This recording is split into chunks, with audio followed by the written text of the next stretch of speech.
Bom, já está conosco a nossa companheira Vera Magalhães, por imagens, para quem nos acompanha pela internet. Tudo bem, Vera? Bom dia para você. Bom dia, Thiago. Bom dia a todos no estúdio, a todo mundo que nos ouve e nos assiste nesta manhã.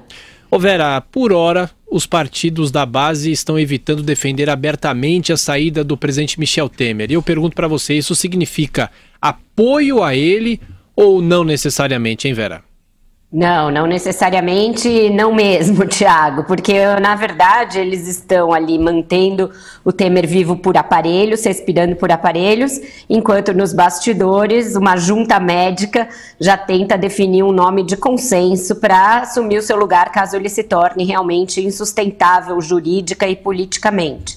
Esta junta médica, por assim dizer, é composta pelos partidos da base, PSDB, DEM e PSD.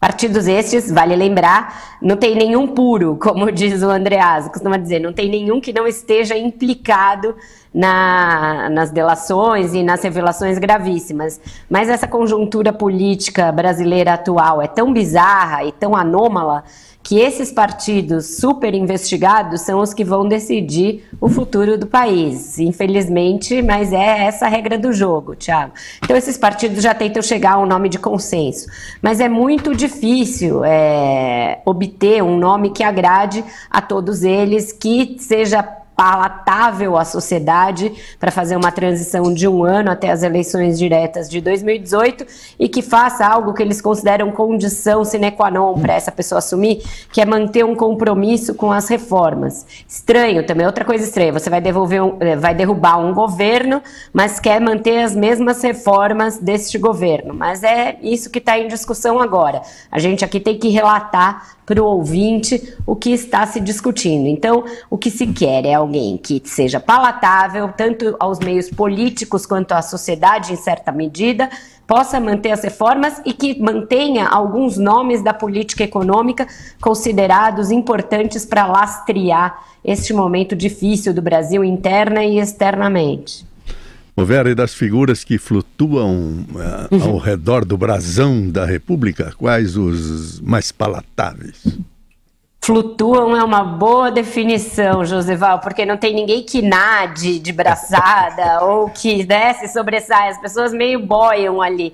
Olha, se falava muito no Meirelles, mas ontem eu conversei com muita gente para fechar minha coluna no Estadão, porque eu queria entender como estão essas conversas. A maioria das pessoas com voz nesta discussão com as quais eu conversei ontem, diz o seguinte, Josival, que o Meirelles é um nome para esta segunda coisa, manter o lastro da economia, manter a confiança na possibilidade de fazer as reformas, mesmo trocando o piloto em pleno voo.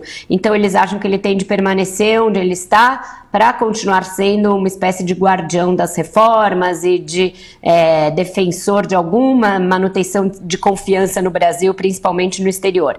Eles também dizem, essas pessoas que estão discutindo a sucessão nos bastidores, que seria importante manter, além dele, outros nomes da equipe econômica. O Ilan Goldfan no BC, Maria Silvia no BNDES e o Pedro Parente na Petrobras, que esse seria uma espécie de quarteto de segurança ali da economia. E aí os nomes para a presidência? Os nomes são mais ou menos os que se tem falado desde o início. O ex-ministro do Supremo, ex-ministro de vários governos, Nelson Jobim, a despeito da gente saber aí alguns impedimentos que ele tem, ele foi consultor da Odebrecht já na Lava Jato, ele foi ministro da Dilma, ele foi ministro do Lula, ele teve aquele episódio na Constituinte em que ele mesmo confessou que na calada da noite alterou alguns artigos ali, em nome de conveniências algumas. Então o nome dele continua sendo falado porque é aceito no PMDB, aceito no PSD, aceito no PSDB e no DEM, que são os partidos que estão à frente dessas articulações.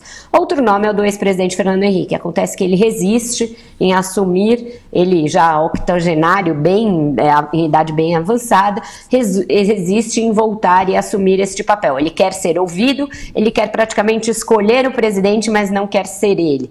E ele, Fernando Henrique, tem advogado o nome do Tasso Gereissati, que é um tucano que tem uma estatura menor que esses outros, nunca teve essa projeção nacional que esses outros nomes têm, mas assumiu o PSDB. Muitas pessoas têm elogiado ali a sua ponderação, a sua condução em meio à crise, o fato dele não ser cáustico, não ser citado na Lava Jato, que é quase uma raridade nos dias de hoje. Então o nome dele também tem aparecido bastante nessas conversas de bastidores, mas nenhum desses nomes é consensual, Josival. Justamente por isso o Temer vai sendo mantido vivo por aparelhos ali.